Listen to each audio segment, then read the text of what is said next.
Okay, so we're picking it up with Roman numeral 4. This is still at the bottom of page 1. It was just a lot of work to do on the top two, so don't think the rest of it's going to take that long. It's really not. Plus, I'm trying to go slow so you can actually understand me. So determine each characteristic of the quadratic and then write a quadratic function to model the graph. Well, I'm wanting you to first look at your picture and say, okay, where's the vertex? Hopefully you're thinking right there. Again, this pen doesn't mark where my finger is very well. But it looks like I'm over -3. And then let's see here, down is 1, 2, 3, 4, 5, 6, 7, 8. Okay, so that's my vertex. -3 and 8. And it is opening up.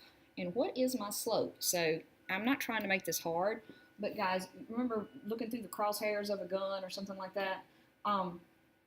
This right here goes through the crosshairs. You see that's just up 1 over 1.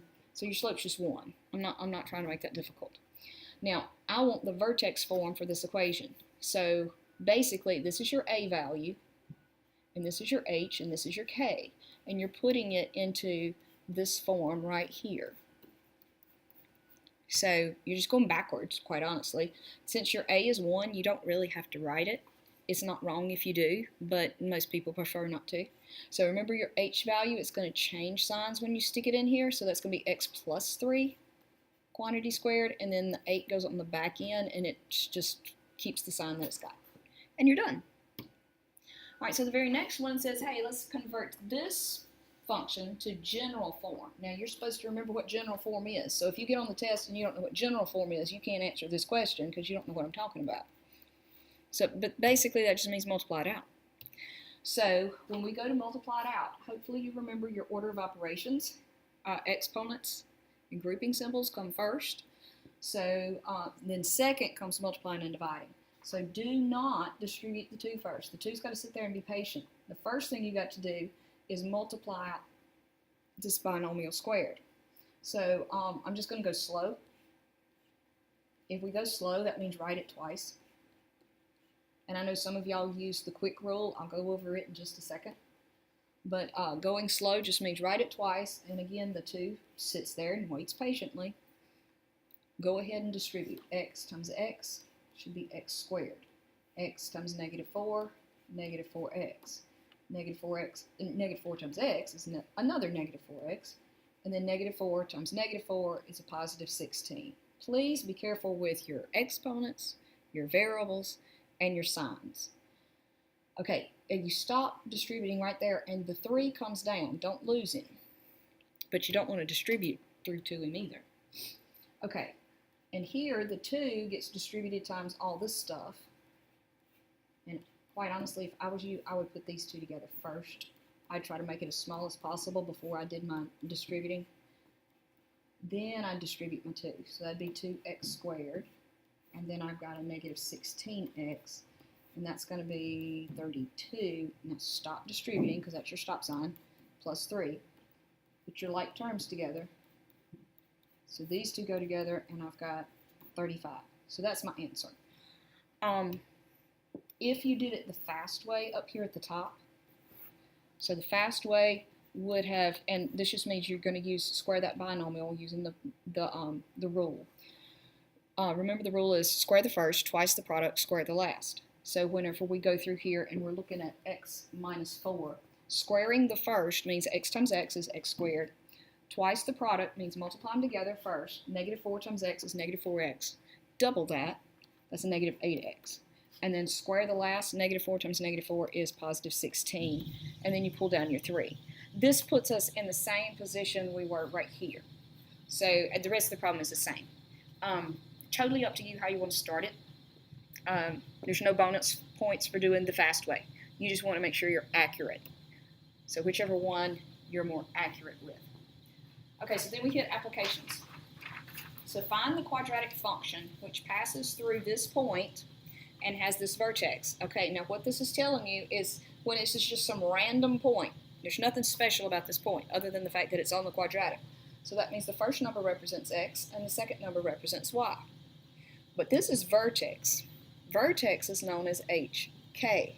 So I just told you 4 variables. Well, remember vertex form, A, x minus h quantity squared plus k. There's actually 5 letters in there. We're fixing to substitute for 4 of them and solve for the 5th. Okay, so my y value is 9. So put a 9 there. Now, I didn't give you anything for a, so that's the one letter that's stuck in this. Now for x is 6. H is 2. K is 3. So now it's a matter of let's solve it out and see what A is. So once again, order of operations is really, really, really important. You've got to do what's on the inside of your parenthesis first. 6 minus 2 is 4 squared plus 3. And you're still on order of operations. Got to do the power part first. So 4 squared is 16. Now most people put their number first and their variable second. So that's the reason I spun it around, not to weird anybody out. So it just turns into 16a. I'm trying to solve for a, so let's subtract 3. That's going to give me 6 over 16a. I'm going to divide through by 16. Doesn't look like this is going to come out pretty, but oh well. There's more fractions in the world than there are integers. If you would divide by 2, that would be 3/8. So I need to write down. Now, don't bail out on the problem. You're not done. Because the question said find the quadratic function. I don't stop until I write the quadratic function. So go back to the original form, this thing right here, and you want to put in your a value, and you want to put in your hk. That gives the quadratic. So we're going to put 3/8 in the place of a, because that's what we just found. Now x is going to stay in there. And then we've got to put our h there, and we've got to put our k. Now that gives the specific quadratic that has that vertex that we need, and it also goes through the point we want because of that a value. So this is our answer right here. Okay, next one. The equation of h equals negative 16t squared plus 32t plus 9 gives the height of a ball, h, in feet above the ground and at t seconds after the ball is thrown upward. Okay, now that sounds a bunch of mumbo jumbo to you. That's okay. All you really need is the function. So just, don't sweat it. Just write down that function. You might want to make a curly Q on the bottom end of your T so they don't look like plus signs. I know my handwriting is pretty bad, so sorry about that. So it says, how many seconds after the ball is thrown will it reach its maximum height? Okay, now quite honestly, what it's asking you for, that is for, the seconds was represented by t, right? T is in the place where x normally is, so they're really wanting you to solve for x. Solve for t. And then it says, what is the max height? So this is like the y value. So h, or so y value. This is like x. Now, there was a little formula that I gave y'all, and I know it's been a little while since we did this because we've been working on factoring for so long. But the little formula was x equals negative b over 2a. Oh, I'm in the wiggle. That's a 2. All right, that's going to give you the x value. So this right here, when we do this, it's going to give us the first answer.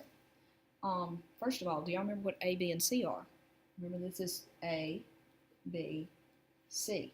So my value for opposite of b, well, b is positive 32, so the opposite is a negative 32.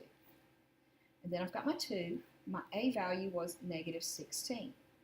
Well, negative 32 over, I've got to multiply those together, and, well, it's negative 32. So that divides out to be 1. So x is 1. So that's the answer here. So after 1 second, this thing is reaching its max height. Well, what are you supposed to do with it to figure out how high it goes? Well, notice this equation. It says h equals this function. So if we will take that function and we will put a 1 in for x, or t, excuse me, then we'll get what we need. Now, since it's a 1, it's going to come out pretty easy because 1 doesn't change a whole lot. When you square 1, you just get 1, and 1 times a negative 16 is negative 16.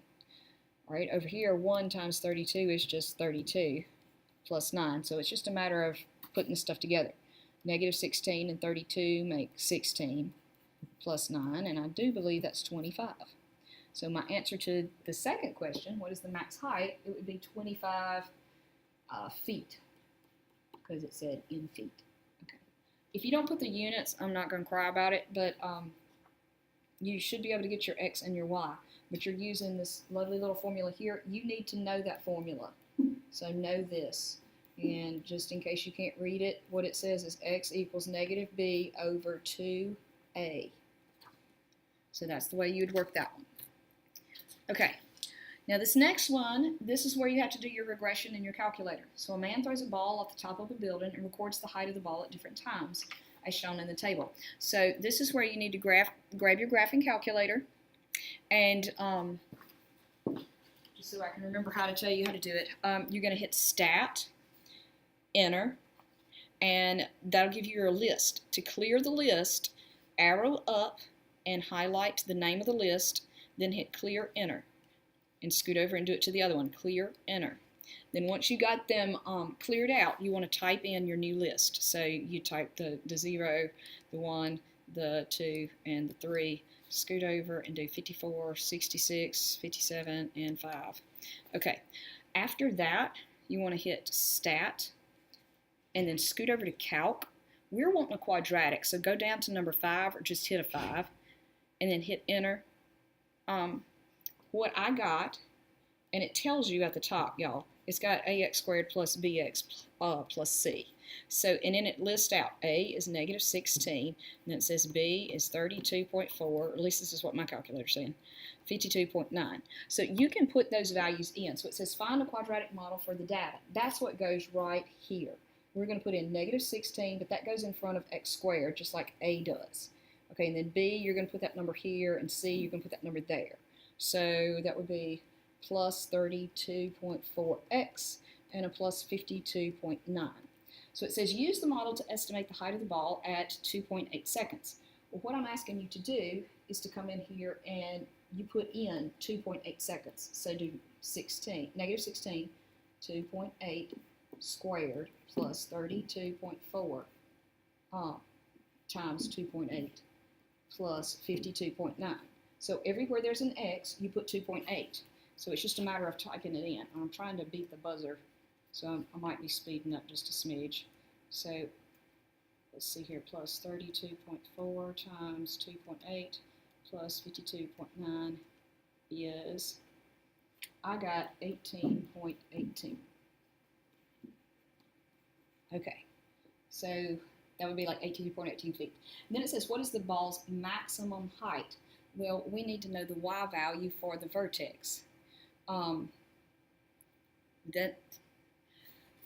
That's going to be a hard question. I'll tell you what I'll do.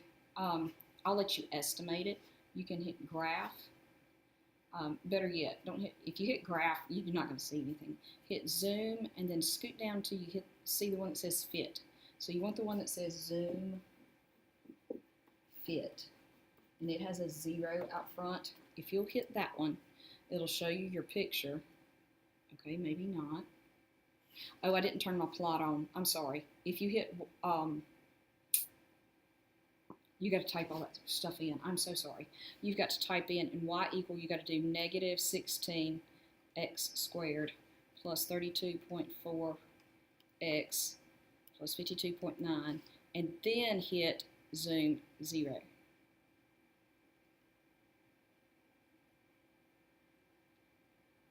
Okay, so you could estimate where your